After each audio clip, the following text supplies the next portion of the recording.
Jordan Peterson is known for his amazing comebacks and his amazing ability at talking and debating. However, sometimes Jordan absolutely shuts down and destroys people that are trying to say something that in his mind just isn't correct. And in this video, we'll be talking about those moments. Today's video is all about Jordan Peterson Destroys Part 2. Without further ado, let's get right into the video. Number 1. Dave Rubin. In this clip, Jordan Peterson is on the Rubin Report, and Rubin starts off by saying how even when the cameras are off, they still talk like they would if they were on. Rubin also says that this has made him a better person. However, Jordan doesn't quite agree. I know you guys pretty well at this point, and this crew of people that we're sort of in. When we're off camera, we're actually talking about the exact same things. Like we are, whether this camera was on right now or off, like we're living this thing all the time. I can speak from my own experience in this regard. It's made me a better person, and I'm still striving to be a better. How? I'm more authentic. I'm more honest. No. Unforgivably stupid. And I can also see that, and I believe this to be the case, is that you just have failed developmentally. Neurological evidence in that. Jordan goes as far as to say that Rubin has failed developmentally, saying that he's also a child because he's dependent on his parents. He also said that the neurological evidence in that regard is quite clear. Regard is quite clear. You're a child and you're dependent on your parents. You can't treat yourself properly. You can't have a relationship with another person. You can't stabilize your family. It's actually a developmental failure. You have to regrow an arm. It's really painful, you know? It's something like that, and that's the case. So, wow, I have to reevaluate some of the things that I think. And you live in hell unless you know them. The part of you that's wrong has to die, right? I mean, I'm hinting at physical threat. Number 2. Using the correct pronoun. Coming up next, we have a clip of Jordan Peterson on a panel with many transgender representatives. However, one of them claims that there is no biological evidence of only 2 genders existing, and Jordan disagrees. Trans studies. So, if you would, give us a brief primer on so many gender identities that, in your view, require non-traditional pronouns. Basically, it's not correct that there is such a thing as biological sex, and I'm a historian of medicine. I can unpack that for you at great length if you want, but in the interest of time, I won't. So that's a very popular misconception. As you can see, this professor states that there is in fact no biological evidence that there should only be 2 genders. However, Jordan Peterson is quick to also disagree and state why he does. I think we've set the table now. You want to get in on this now, I can tell. You've heard what the professor has to say. What's your response? Well, I don't understand what the claim that there's no such thing as biological sex means, and I certainly think it's, let's call it an error, to suggest that there's some sort of scientific consensus about that.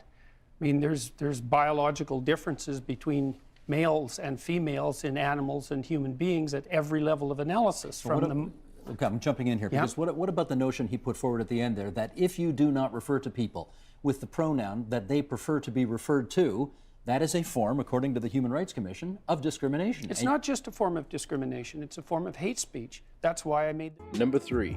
Male privilege. Jordan Peterson was doing an interview with a person that believes that the world is ruled by men, and says there's male privilege all over the world. However, Jordan Peterson completely shuts down this argument in less than 2 minutes. I mean, that's my idea of the patriarchy, which is a system of male dominance of society. Yeah, but that's not my sense of the patriarchy. So what's yours? Well, in what sense is our society male-dominated?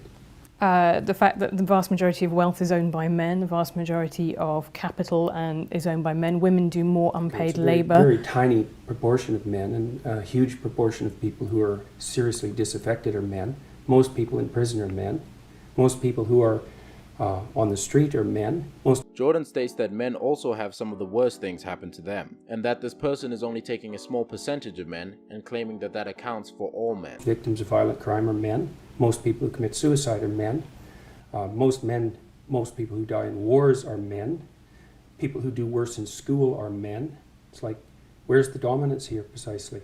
What you're doing is you're taking a tiny substrata of hyper-successful men and using that to represent the entire structure of Western society. There's nothing about that that's vaguely appropriate. But I could say equally well that most rape victims are women. You know, terrible things happen to people of both sexes. And you could say that with perfect utility, but that doesn't provide any evidence for the existence of a male-dominated patriarchy. Number 4. Cathy Newman. Here we have a clip in which the infamous Cathy Newman gets into an argument with Jordan Peterson about the correct terms to use for transgender people. And Peterson states that if it weren't law, he would use the correct pronoun. Very controversial for you.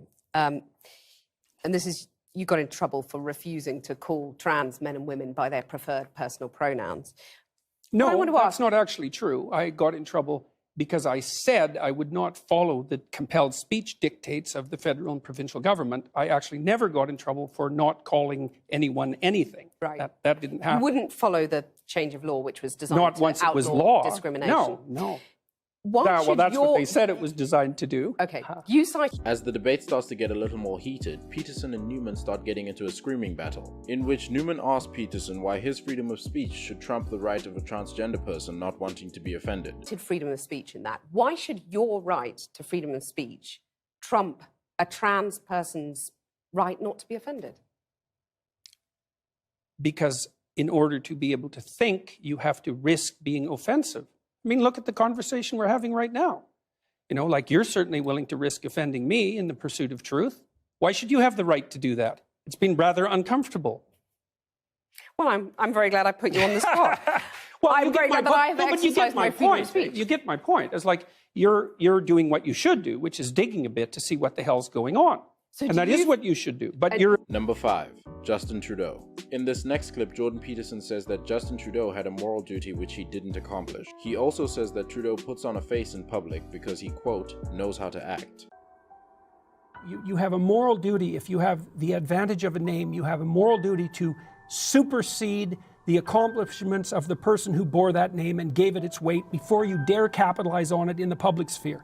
And Trudeau did none of that. He knows how to behave. He knows how to act in public. He had the upbringing for it. Other than that, there's nothing there, not that I can see. And if there was, he wouldn't have run the way he did. He's not an impressive person in my estimation.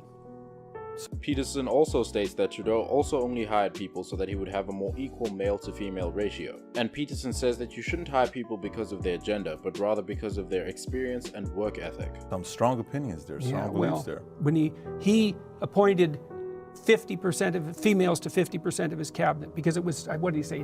Because it's 2015. It's like, no, quarter of your elected members of parliament were female. If your job was to pick the most qualified people, period, regardless of their genitalia, because they're leading the country. You pick the most qualified people. Instead, he abdicated his responsibility to make those difficult decisions and then wallpapered it over with this casual virtue of, well, I'm going to promote women. It's like, no, you're going to promote competent people. In conclusion, Jordan Peterson sure knows how to shut down and destroy any person or argument which he doesn't agree with. And that brings us to the end of this video. If you enjoyed it, drop a like and subscribe for more content like this. And until next time, take care.